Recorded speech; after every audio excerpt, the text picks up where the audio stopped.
career and was violently abusive, that anything would set him off and into a rage if she didn't listen to him. Now, under 2 days, nearly 2 days of cross-examination by the defense, we got a completely different picture. Of course, the defense trying to undermine the credibility of the prosecution's star witness. And what they suggested was that Cassie was actually a very willing participant in the freak-offs, that she was showing excitement and enthusiasm for them, that she would suggest certain preferences to Diddy.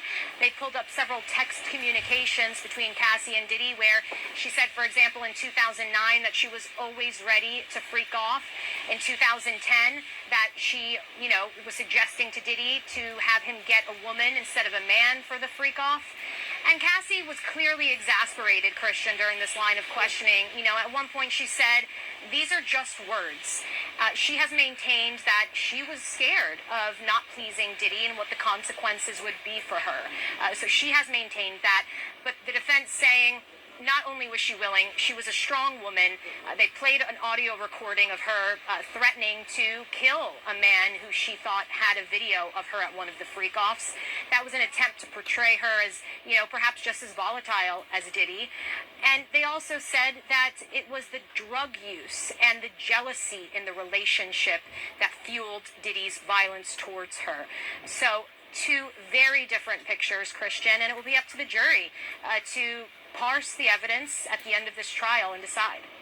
We were talking to you last night and there was a heckler walking up and down behind you, up and down the street. And in fact, I meant to send you a message to say you did extraordinarily well, but it sort of reminded me that it's attracting an awful lot of attention there in New York.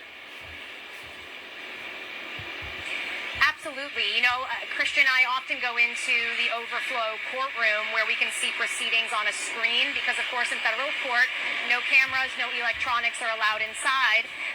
So in those overflows, it gets quite heated, actually. There are so many different personalities, from influencers, Diddy's supporters who are in court, to journalists.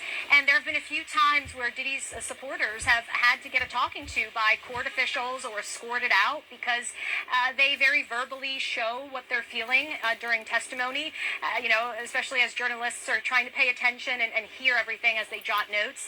And then outside of court, there's been instances where people are blasting his music.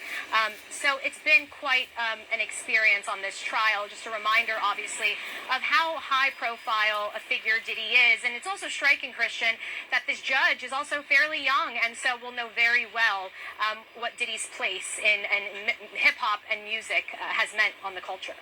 And then we get her to stand in the rain. She's made her good stuff, Neda. Thank you very much indeed for that. Trial continues next week. Around the world and across the UK, you're watching BBC News.